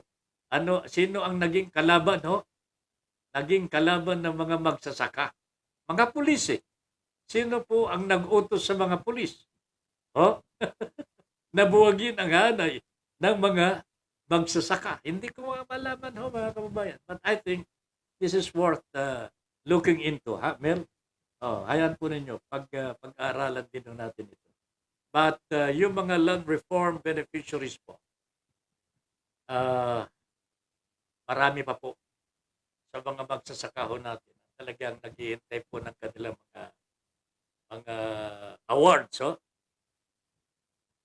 Yang lamang ho, mabigyan ka nga ng lupa, wala ka namang sustento, wala ka namang kapirahan para bungkalin yung lupa mo, masasayang ho. Kaya ito sinamantala ho ng mga oligarko. Sinamantala ho ng mga mayayaman. Yung ibang mga sakahan natin, ginawa mga subdivision, di ba? Ginawa mga subdivision. Di ba? Yung iba, ipinagbili ho talaga sa mga mayayamang mga magsasaka. Kaya iba na ho ang mga magsasaka ho dito sa Pilipinas. So, hindi ko na malaman kung sino-sino po. Ayun ako talaga. Hi, sabi ni Ratchibum Menjola. Kotong government talaga. Gobyerno dyan. Hindi ko batake kasi sanay ako sa batinong gobyerno dito. Sa Australia po ito, mga kababayan. Kahit may slight touch of corruption,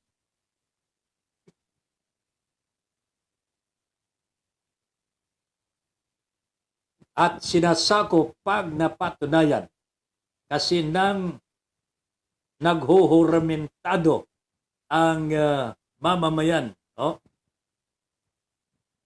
Oy. Dali lang, Naghuhuramentado ang mga mamamayan, sabi po ni Ratchibum Menjola. Ayan. Pag di tama ang ginagawa ng government officials. Eh dito kasi sa amin, sa Pilipinas, pinababayaan ho natin. Ha? Tignan ho ninyo, may pakialam po ba ang mga mamamayan ho natin? Kahit anong sabihin ho natin dito yata wala naman ho tayong gagawin tungkol dito sa importasyon ng asukal. Nakita po natin na meron pong paglabag, malaki at mabigat na paglabag sa batas ang ginawa ng mga itinalaga ng ating Pangulong Marcos panahon ng kanyang administrasyon ito Nobody else is to be blamed, mga kababayan, except him, the President. Lalong-lalo na kung wala ho siyang gagawin pagtatama sa mali o kaya pagpaparusa sa nagkamali. Yan lang naman po ang gusto natin mangyari ho sana dito. Ano bang tama? Di ba? Ang tama ho, ang mamamayan, mulat na mulat at magrereklamo kung meron dahilan ng pagrereklamo. Huwag ho tayo matakot na magreklamo. Magsalita ng totoo. Pinatitigil ho tayo. Pinapipinig ang mga bibigo natin. Pero, this is our right. Karapatan ho natin ito, mga kababayan. To tell our government what needs to be told to them. Kasi kung mananahimik po tayo, magsasamantala po sila as it was in the beginning, is now, and ever shall be, world without end. Hi po, Tata Ben. Ako po ito, si Jam. Ooh! Jam, good evening. How are you? Anong kinakain mo ngayon dyan? Ha? Kumusta kayo ni Lolo? Ha? Perdi, kumusta na ho? Good evening. Dali Vidal, ako po ito si Jam. Tata Ben. Love. Okay. Thank you very much, Jam, for watching the program. Okay. Kumain ka na ba? Ha? Kumain na? Okay. Alright, one more issue, Itong nanggaling po kay Amy Marcos. Tingnan ninyo. Kung tama, suportahan natin. Diba? Kung tama, suportahan natin. Kung hindi tama, tuligsain natin. Ano itong tama na sinasabi? Itong panawagan ni Amy Marcos, kapatid na babaeng nakakatanda kay Presidente Bongbong Marcos. Amy Marcos. Anong tama? Ito ang kanyang sinabi. Na dapat po yung mga opisyalis ng Department of Agriculture na sangkot sa smuggling ay dapat pagtatanggalin na. Ma'am Amy, tell that to your brother. Huwag mo nang sabihin sa taong bayan mo yan. Tell that to your brother. Tell it sa mukha po niya. Because that is what is necessary para naman patigil na ang corruption. Matigil na po ang smuggling. Unless these officials who have been there since time immemorial mga kababayan, smuggling will remain very harmful to our government, to the people. Hindi naman ang totoo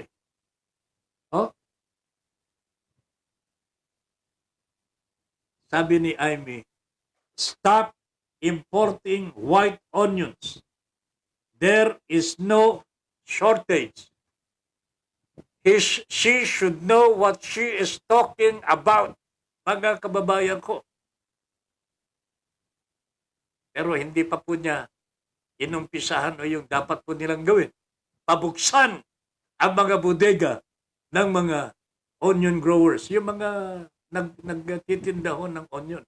Yung nagpaparating ng mga onion, ng mga sibuyas. Alam po ba niya, sabi ni Amy Marcos? Ang sabi po niya, tama na! Booking na! Noong araw, panahon ng martial law, sigaw ng bayan! Tama na! Sobra na! Yun. Ngayon, iba na po ang tunog. Tama na! Booking na! Booking na! Hindi na kami magpapaloko. Ang sigaw ng bayan noon, never again to martial law. Ngayon, sabi po ni Amy Marcos, hindi na kami magpapaloko. Tell that to your brother. Oh. He is the president now. Siya po ang Pangulo natin. Tinatanggap po namin eh. Pangulo natin siya eh. Dapat po sa kanya muna sabihin. And you have the power to do that. Nakakatanda kang kapatid eh. Huwag mo nang sabihin po sa bayan na para bagang nagmamalaki ka pa. Hoy, nagsasalita ako ha. Kapatid ako ni Marcos. Hindi po, Madam Amy Marcos. It would be more powerful kung sabihin mo mismo sa mukha ng iyong kapatid. Because that is what is necessary and needed today. Tapusin na po ang pagwawalang niya ng mga smugglers, mga importers na palaging nagpapakasasa sa kaban ng bayan. You know, ang laki-laki po ng tinikita nito mga importers mga kababayan. Sila na may control ng presyo ng mga commodities natin, agricultural products. Dapat po siguro ito mga hindi lang pabubuksan ng mga bodega ng mga ito. Sabagay, mga private citizens po mga ito eh. Hindi po natin sila mapa-lifestyle check. Pero yung mga government officials po natin, katulad po niyan, yung mga nasa Bureau of Animal Industry, nako, talaga dapat pa-lifestyle check ang mga ito eh. Bureau of Plant Industry, yung mga may permit, may hawak ng permit para sa importasyon ng mga agricultural products. Nasa Bureau of Plant Industry ho yan. O yung mga karne, nasa animal industry ho yan. O sa mga isda, nasa fisheries ho. Kababayan. Ito po ang mga government officials who have the power to smuggle. Sila nag-i-issue ng permit.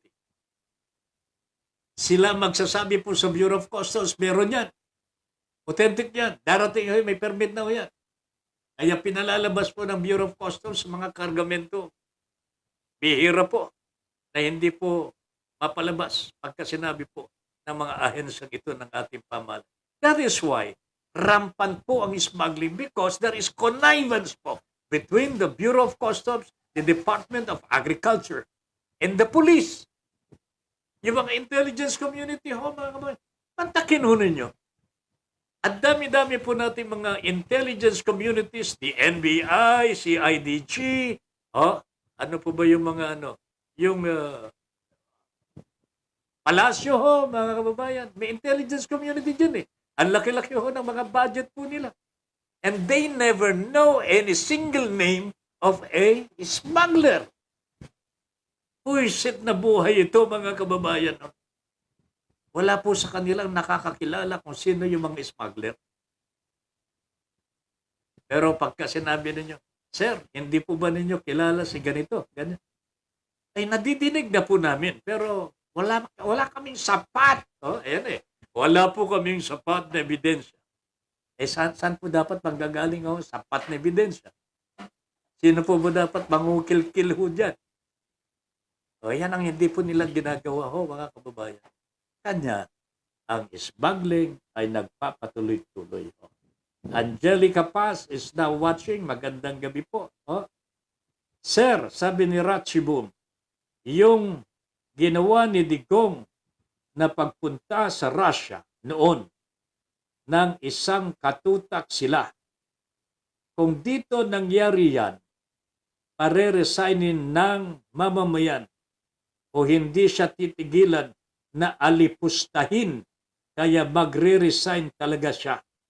Tulad kay Boris Johnson dahil lang nagparty habang may pandemya. Sa totoo lamang po, si Boris Johnson ng Inglaterra po hindi tinantanan ng parlamento at ng taong bayan ng Inglaterra hanggang sa siya po ay nag-resign. Pero nakipag-party lamang po sa pandemic. Nakipag-party lamang. Dito nagpa-party sila at the expense of the Filipino people. Ralph Escalante is watching. Good evening.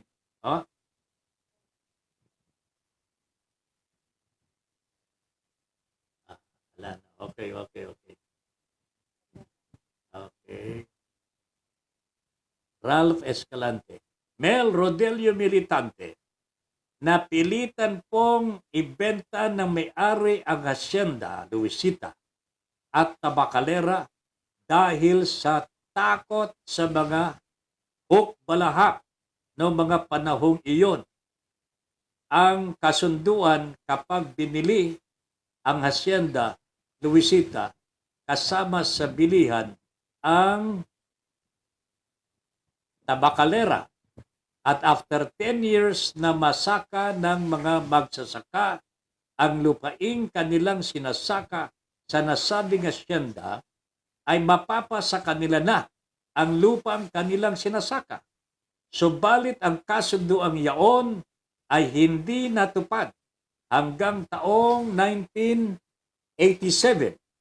Panahon ni Cory, patuloy pa din ang pakikipaglaban ng mga magsasaka at maraming magsasaka ang nasawi sa Mendiola Massacre. Tama po yun. Alam ko po yun. That is history. Nagrally po ang mga magsasaka ng Hacienda Luisita sa Mendiola at marami pong namatay ho dyan. Pero kung ano man po ang nangyari sa Hacienda after that, ay hindi ko na talagang nasubaybayan po ito. Mel, baka meron kang alam tungkol dito. Ibulat-lato natin. Di ba? Dapat lamang papasakamay na po ng mga magsasaka ang dati sinasakaw nila. That it is not only Hacienda Luisita ang sangkot ho dito sa hindi pagsunod sa land reform program of the government. Marami po. Marami pong mga haciendero, marami pong mga oligarko ang hindi po tumupad. It is not only Hacienda Luisita. Pero naging tadyag po ang Hacienda Luisita because of the massacre dyan sa Mendiola. At kung naging presidente, ang may-ari po ng hacienda, dapat lamang po tumupad po siya sa land reform.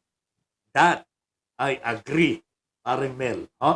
Alvin Hortaleza, good evening po, Tata Ben. Watching from Imus, Cavite. Yan, Alvin Hortaleza, good evening. Junior Dal, si Mang Isko, i-imbestiga din yung issue sa kanya, mga inutang at ibinenta kung ano nangyari sa pera. Yung mga taga Manila ho. Alam po ba ninyo kung ano yung mga inutang? Alam po ba ninyo yung mga ari-arian na ibinenta ho ni Isko Moreno nung siya po ay kumakandidato? Hindi ko nga maintindihan mga kababayan Kumakandidato, nagbebenta pa rin siya.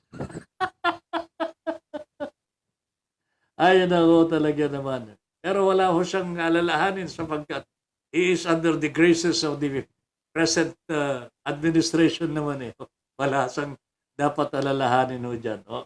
Mga Aquino ho, tapos na ho ang kanilang mga panunungkulan. I wonder what will happen to Hacienda Luisita this time. Dapat kung talagang, kung talagang merong dahilan na ipamahagi na nga po. At ang sabi po ng Pangulong Marcos po, yung mga hindi pa na ibibigay sa kanila ang awards sa land reform program, dapat ibigay na. Yan ang sinabi ni Mr. Marcos kasama po ang Hacienda Luisita dyan. Mr. President, gawin na po ninyo ang nararapat po dyan. Gawin na ho ninyo ang nararapat. Okay? Wala na tayong oras Wala na tayong oras. Pero sana si Mrs. Marcos si Amy Marcos, sabihin mo yung mga sinasabi mo sa taong bayan. Wag for media mileage lang. Wag. Sabihin mo niyo sa kanya, ipagpilitan mo ninyo. Tanggalin mo na yung mga opisyalis dyan. Kasuhan nyo tuloy. Yan ang dapat. Kasi kapatid mo yan. Kung masisira po si Bongbong, pati ikaw sira. Pati nanay nyo sira. Pero Wala na. Okay, alis na ho ako. Magpapaalam na ho ako, mga kababayan ko. Maraming salamat sa inyong lahat na sumubaybay dito po sa ating programang Your Honor Please. Kikita tayo muli bukas alas 8 hanggang alas 10. And please, pakiusap ko po lamang, ito lang naman po ang maitutulong din sa amin. Like, share, and follow ang Facebook po natin, page Broad Streamcast Communicators. Yan lang naman po ang gusto namin sana na gawin po ninyo para sa amin. Like, share, and follow. Okay?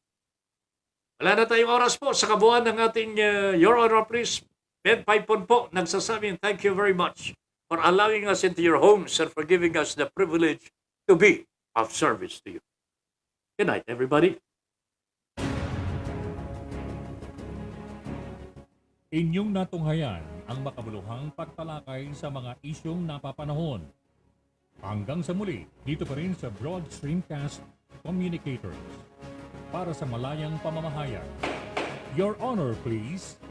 Maraming salamat po.